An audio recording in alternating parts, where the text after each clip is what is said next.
adalah dikira berdasarkan location. Tengok pergi ke W, awak akan buat dipanggil sebagai weight manager. Secara umumnya, kita akan create dulu weight.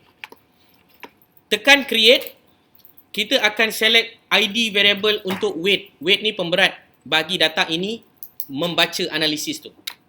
So, kita akan minta dia baca based on FID lah. FID apa?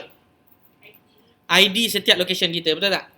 Dan secara default, dia akan guna contiguity weight menggunakan Queen statistik. Inilah, Queen contiguity. So, order of contiguity boleh jadi 1, boleh jadi 2, boleh jadi 3. So far kita pakai 1 lah. Maknanya dia akan kira, contohnya mukim, apa tadi, penyangak? Bukan penyangak, mukim apa tadi tu? Lenga. Sebelah lenga ada berapa? So, dia akan kira lah yang dekat dengan dia. Contoh. So, anda boleh tekan create. Bila anda tekan create, dia akan buka this particular save option. So, saya akan letak di sini Queen. Queen. Dah? Saya tekan Queen, saya tekan save. Tiba-tiba dia kata empty contiguity weight. None of your observation have never. This could be related to digitalizing problem which can be fixed by adjusting the precision threshold. Benda ni terjadi sebab bukan, sebab cara awak letak tu tadi adalah mengikut kepala bana, betul tak? Nombor 1 lenga, nombor 2 lengai, nombor 3 masuk air, nombor 4 apa benda, macam tu lah. So dia tidak seragam lah. So cara nak ubah dia adalah kita ubahkan precision. So yang ini pada 10 kuasa 9, kita tukar kepada 10 kuasa 6. Kita ubah. Kat bawah ni lah. Kau awak punya tekan FID jadi. Saya punya tak jadi. So saya buat lagi sekali. Saya tekan Queen. So dia tulis nebulous observation. Nebulous observation maksudnya apa? Kawasan yang tidak berjiran. So dia menganggap konon-konon data ni adalah island. Faham tak? Sedangkan data ni bukan island. Tapi dia akan kira begitulah. Tak apa. Success dia akan tulis weight file queen.gal created successfully. Tekan OK. Dan akhirnya dia akan keluar macam ni. Weight manager. Dah keluar belum? Dia keluar tak yang ni? Keluar kan? Okay. Apa yang dicerita kat sini? Okay, tuan-tuan dan puan boleh klik histogram dia. Cuba klik histogram. Apa yang dicerita kat histogram ni? Awak tengok bila saya klik. Bila saya klik ni, dia akan tunjukkan ada at least ada satu kawasan yang ada 8 neighbor. Faham tak? 8 neighbor. Contohnya yang ni Yang ini ada berapa neighbor?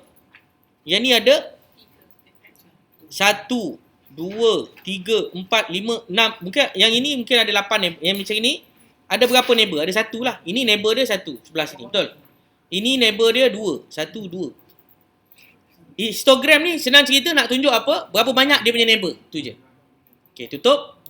Pergi yang sebelah namanya connectivity map. Yang ini nak tengok Tengok saya alihkan cursor ni. Saya tekan ke sini. So dia connected tu yang sebelah atas ni. Sepatutnya dia connected sebelah atas ni dengan sebelah bawah ni kan. Tapi dia tak connected, nampak? Dia mana connected, dia tak connected. Sebab apa dia tak connected? Sebab precision dia tak bagus. Tak faham ke tak faham? Tak faham. Okay, saya remove lah, senang. Tak faham, saya remove. Saya tunjuk yang mana sebenarnya jadi. Awak ni tak nampak sebab map yang kita buat ni tak berapa accurate. Tapi awak tak boleh terima dia tak accurate tu. Awak nak dia accurate juga. Awak nak dia jadi macam buat betul-betul. Susah lah. Tapi tak apalah, dah awak yang nak, saya bagi. Ni contohnya. Tengok ni. Yang ini ada berapa neighbor? Ada 30 neighbor. Ataupun ada 30 unit yang ada 7 neighbor. 6 ke 7 neighbor. So contoh saya klik kat sini. Dia ni ada berapa neighbor? Dia ada banyak ni kan? Dia ada 8, 9 kot neighbor. So macam mana nak kira? Kira lah. 1, 2, 3, 4, 5, 6, 7, 8. Ada 8 neighbor dia. Faham? Kalau awak pergi kepada connectivity map, awak boleh nampak. Ni. Ada berapa neighbor? 5. Ni ada berapa neighbor? 6. Apa benda? 2, 4, 6. 6 betul lah. Ni ada berapa neighbor? Macam tu. Faham? So yang kita buat ni tadi, nak cari neighbor lah. Tapi precision dia bagus sebab map ni tak dibuat pakai tangan, dia buat pakai kaki. Yang kita buat tadi pakai kaki. Itu yang tak accurate, faham tak? Kalau tekan weight ni, kalau kita create, sebenarnya kalau kita ambil by FID, kita pakai Rooks contiguity ni, katakanlah kita ambil 1, dia tak boleh nak run. Sebab apa dia tak boleh nak run? Dia dah cakap dah tak boleh nak run ni, sebab dia dah cakap kat sini. None of your observation have never. This could be related to digitalizing problem which can be fixed by adjusting the precision threshold. Sebab ada masalah adjustment. Sebab kawasannya kecil tapi banyak-banyak. Dia tak accurate lah. Kalau awak buat satu Malaysia, macam tadi satu negara, faham? Ini satu mukim. Satu daerah pecah pula mukim, tahu berapa banyak? 12. Tadi 85 state dalam satu negara. Okey, jelas? Sebab itu kita adjust dia tadi jadi 6. Boleh tak nak adjust jadi 7? Boleh, try lah satu-satu sampai jadi. Okey, boleh? Boleh pun. Dia dah successfully created. Tapi secara teori dia tak berapa tepat lah. Sebab apa tak tepat? Sebab yang ini sepatutnya ada berapa neighbor? Bukan 2, banyak ni neighbor dia. Nampak? Ni pun tak ada neighbor ni. So, untuk menyelesaikan masalah ini macam mana? Jangan pakai yang namanya contiguity weight. Awak pakailah dipanggil sebagai distant weight. So, pergi kepada distant weight. Kalau pakai distant weight, kita boleh specify based on K nearest neighbor. Nampak tak belah bawah tu? K nearest neighbor ni maknanya apa? Dia akan ambil berapa neighbor yang paling dekat dengan poligon itu sebagai pemberat. Ini biasa kita pakailah. Namanya K nearest neighbor. So, kita pakai K nearest neighbor, kita tekan create. Kita tulislah dekat dalam map kita ni bukan queen, KNN. Tapi buat 4. KNN 4 maknanya apa? K nearest neighbor 4. So, at least ada 4 variable ataupun 4 neighbor. Kenapa 4? Walaupun dia ada 8, 4. Sebab inilah teori dia. Paling minimum kita buat K nearest neighbor 4. Sebab kalau nak buat yang betul-betul, dia tak semestinya 4. Dia mungkin 8, dia mungkin 9. Kita tekan save. Yang ini kita paksa komputer. Buat by 4. Faham tak macam ni? Nampak? Kita tekan dia, dia akan cari 4 yang terdekat dengan dia. Kita tekan sini, dia akan cari 4 terdekat dengan dia. Sedangkan atas dia ni dekat juga ni. Tapi dia tak pilih kenapa? Sekati dia lah. Dia ambil 4 terdekat dengan dia. Faham tak faham ni? Faham Wait. Okey, dah faham. Baguslah. Itu je. Pergi pula dekat connectivity map. Ni, connectivity map. Apa yang dapat? Connectivity map, kalau tuan-tuan dan perempuan tekan, dia akan keluar seperti berikut. Dia tak keluar. Dia tak keluar lah kat sini. Connectivity map. Histogram pun tak keluar. Connectivity graph tak keluar. Macam mana? Dalam semua tak keluar. Okey, bagus. Padam semua. Buat balik. Buat balik macam mana, puan? Neighbor tu kita lebihkan.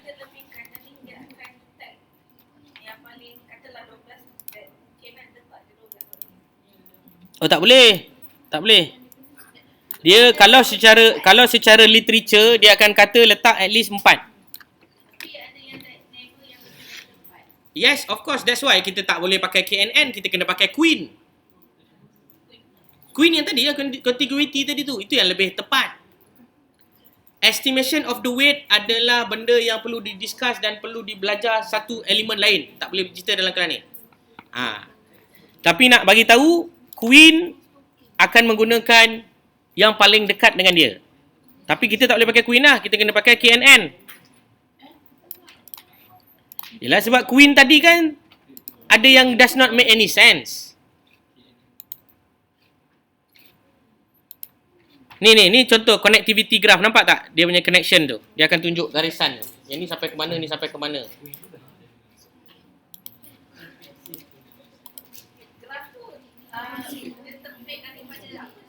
Graf mana? Graf ni adalah berdasarkan connection dia. Berapa dia punya connection antara one polygon dengan another polygon. Okey, tak apa. Tutup semua, tutup. Paling senang tutup semua je. Tutup semua. Tutup. Ni pun tutup, ni pun tutup. Tutup je terus. Tutup jodoh ni, tutup. Saya belum cerita teori dia. Dah tutup semua dah. Kalau boleh restart komputer tu pun restart je lah. Dah shutdown dah pun? Okay, bagus. Tak apa, yang ni esoklah kita belajar senang. Korang tak ready lagi ni sebenarnya. Okay.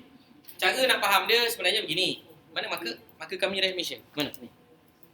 Esok je lah kita belajar senang. Kita belajar teori je. Pertama, bila nak buat map, kita mesti digitalize map kita. Betul? Bila kita dah digitalize map, kita akan bagi ID, kita akan bagi location dan kita akan identify dia punya jiran. Apa dia? Jiran. Yang kedua, kita nak buat hari ni namanya dua benda. Satu, Global Moran's Eye. Satu lagi kita panggil sebagai Local Moran's Eye. Apa beza global, apa beza local? Global lebih besar lah. Satu negara, satu negeri. Local biasanya lebih kepada yang besar tu tadi nak tengok yang signifikan kalau kecil macam mana. Itu je lah. Global, kalau macam Amerika tu Global Moran's Eye. Lepas tu Local Moran's Eye pun kita boleh datang juga satu Amerika juga. Kita tengok secara lebih keperincian dia. Ini untuk tengok apa ni? Spatial relationship. Spatial relationship ni maksud dia apa? Spatial apa spatial? Ruang ataupun kawasan ataupun space. Adakah space mengambil bahagian dalam taburan benda ini? Faham tak? Benda ini tu apa? Data yang kita nak uji. Okey, saya ulang. Adakah reruang? Reruang ni apa? Spatial lah, spatial. Spatial apa spatial? Kawasan lah. Reruang lah, reruang kan? Mengambil bahagian, menceritakan tentang X tu tadi lah. Kes ke, penyakit ke apa ke. Okey, awak ada negara. Bukan negara lah, awak ada satu daerah yang tadi muar macam ni kan, lebih kurang. Okay, dia ada banyak lah. Dalam ni kan dia ada banyak label, betul tak? Betul? Kita sekarang ni, kita buat analisis bukan berdasarkan dia punya nokta, dia punya plot. Dia punya apa? Case by plot tak. Kita tengok based on what? Based on the polygon. Kita tak tengok tau based on dot-dot satu-satu tadi. Kalau nak pakai dot-dot satu tadi, ini yang paling tepat untuk buat hotspot analysis. Paling tepat pakai ni, hotspot analysis. ArcGIS boleh buat dalam spatial joint. Tetapi kalau tak boleh nak buat yang ini, tak ada masalah. Kita buat pakai polygon. Tapi bila nak buat pakai polygon, ada satu kelemahan. Kita menggunakan konsep aggregation. Apa maksud aggregation? Awak kira benda tu aggregate kan? Okey, dalam lenga tadi berapa case macam tu? Itu panggil aggregation. So, kelebihan aggregation ni, awak boleh buat global Moran's Eye dengan local Moran's Eye. Awak nak buat ni untuk tengok apa? Apa hypothesis dia? Null dia apa null? Spatial random take place. Maksudnya apa? Benda tu berlaku random. It's not because of spatial. Tetapi alternatif adalah sebaliknya lah. Spatial random apa ni? Take place. Not take place lah. Not take place. Dengan kata lain, kalau kita reject null, maknanya kita akan kata spatial ni merupakan faktor ke tak? Yes. Faham tak? Awak duduk macam gini kan? Apa dia punya null? Awak duduk bukan disebabkan oleh reruang. Itu null. Alternatif, awak duduk sebab reruang. Mungkin sebab awak kurus, that's why awak duduk tengah-tengah. Contoh. Mungkin awak tak berapa kurus, awak duduk dekat belah kiri kanan, kat wing lain. Sudah ramai so. Tak, ini contoh. Nak cerita pasal how spatial take place or not take place. So kalau dalam disease, ianya sangat penting sebab kita nak tengok dari segi kita punya stockpiling allocation, dari segi kita punya arrangement of the officer, dari segi kita punya arrangement of the preparedness. Adakah is partially allocated randomly ataupun partially located based on the response towards certain diseases? Itu kalau dari segi nak buat pentadbirannya lah. Kalau secara nak buat investigationnya, kalau kita tahu ada beberapa tempat itu spatially occurred because of the spatial issue, that means there are something happening lah in that particular region. Maybe because they have a lot of pond, tasik, kolam, longkang. They have lots of issues that are related to urbanization and so on. Itu yang you nak tengok. Itu dipanggil sebagai spatial random or not spatially random. That's why step yang pertama sebelum awak buat spatial autocorrelation ini adalah awak mesti buat weight. Weight ni apa weight? Pemberat. So pemberat ni ada macam-macam metodologi. Metodologi yang paling umum kita pakai Queen contiguity analysis, yang itu menggunakan nilai nisbah 1 dengan certain precision. Yang ini yang paling ideal. Apa dia? Di mana kita ada berapa banyak neighbor pun dia akan tengoklah macam mana. So spatial autocorrelation ni kalau awak nak tengok, nak faham, dia adalah dalam bentuk macam ini. Ini maksudnya dia bertaburan secara random. Memang suka kepala bana je dia nak tergabung. Tapi kalau kita tengok global Moran's I tu, MI ni makin tinggi ataupun menghampiri 1, maknanya dia macam gini. Dia memberi makna. Faham tak? Ni. Awak ada 0.5 kan? Let's say awak dapat nak dekat 1, 0.7. Maknanya dia menunjukkan significant cluster. Certain ciri-ciri geografi ataupun spatial yang menyebabkan benda tu berkumpul dalam dia punya satu tempat. Itu dipanggil sebagai MI, Moran's I. Tapi dapat kita aggregate, macam mana dia boleh tahu? Soalan yang baik. Itu sebab kita kena weight. Weight inilah yang akan mengajar komputer yang tak cerdik ni bukan tengok based on the point, tapi based on the neighbor of the region. That's why saya tanya Encik Azhar itu, kenapa tak minta data dalam bentuk mukim ataupun daerah? Kenapa duk tengok negeri?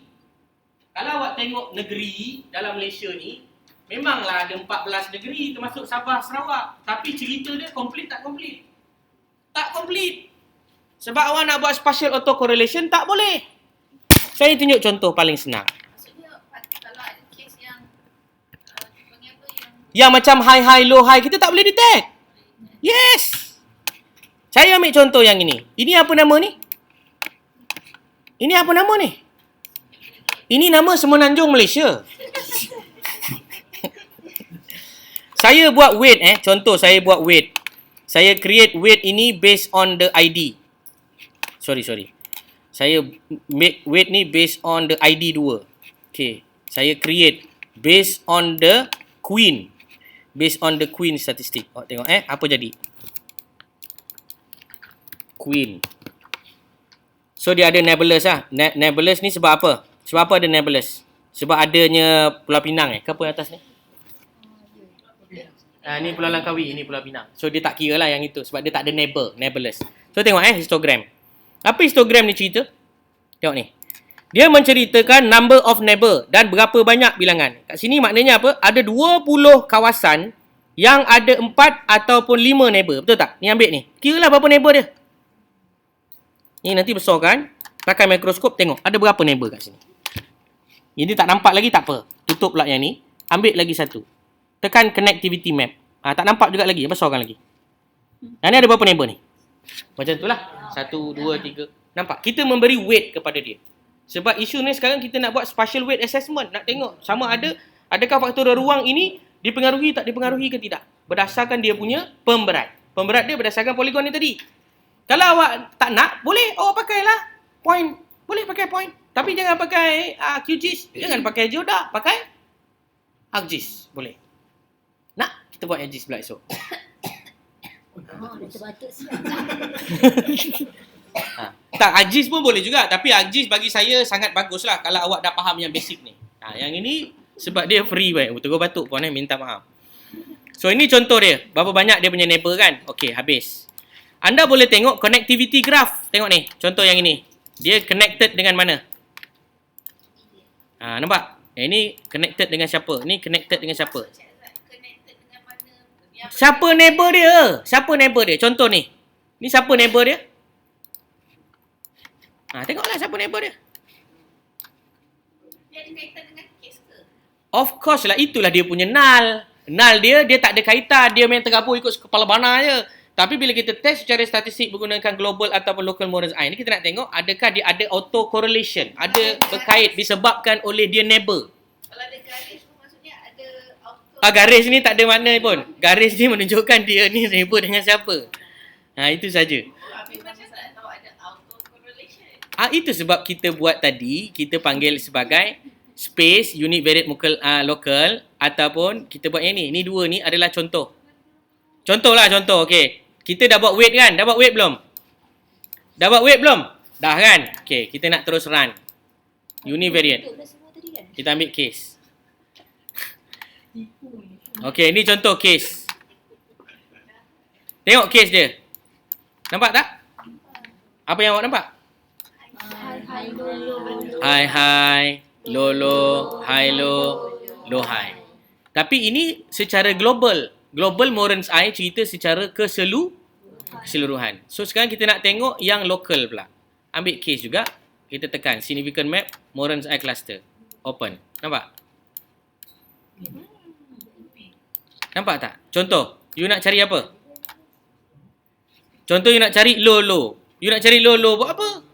Low ni contohlah dia berada di tempat yang banyak low tapi di kawasan yang tinggi high. Yang ni high lah di utara.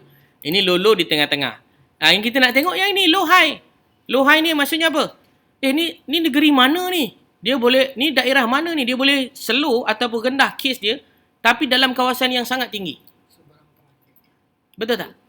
Contohlah dalam data ni. So boleh tahu tak dekat mana tempatnya tu? Boleh. Awak minta dekat table lah. Tanda. Ni tanda dekat mana ni? Nanti adalah dekat sini. Color dia kuning. Kat mana? Pulau Pinang, seberang Perai Utara. So apa yang seberang Perai Utara buat sampai dia punya case 12 je? Kes betul je. Tak, ni fictitious. Contoh data ni kita didamikan. Contoh yang ni pula, high. Apa nama high low? Macam mana dia boleh berada high sedangkan dia diapit oleh kawasan yang low? Ni kat mana ni misal kata?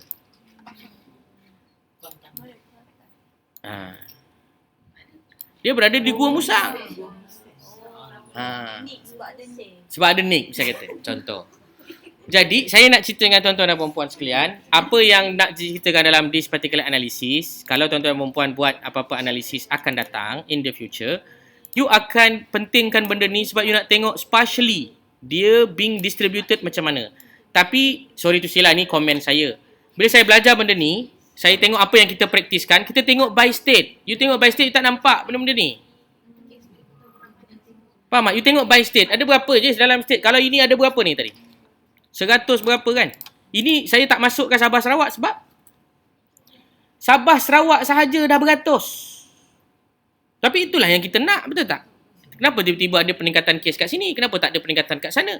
So ini sahaja awak tengok. Ini adalah yang tidak update untuk pengetahuan semua. 81 ni yang tidak update. Yang update sepatutnya macam Johor ni dia ada lebih. Selangor ni pun tak update sebab Selangor pun kira tak ada yang khusus untuk Selangor lah. Ni contoh. Global Morans I.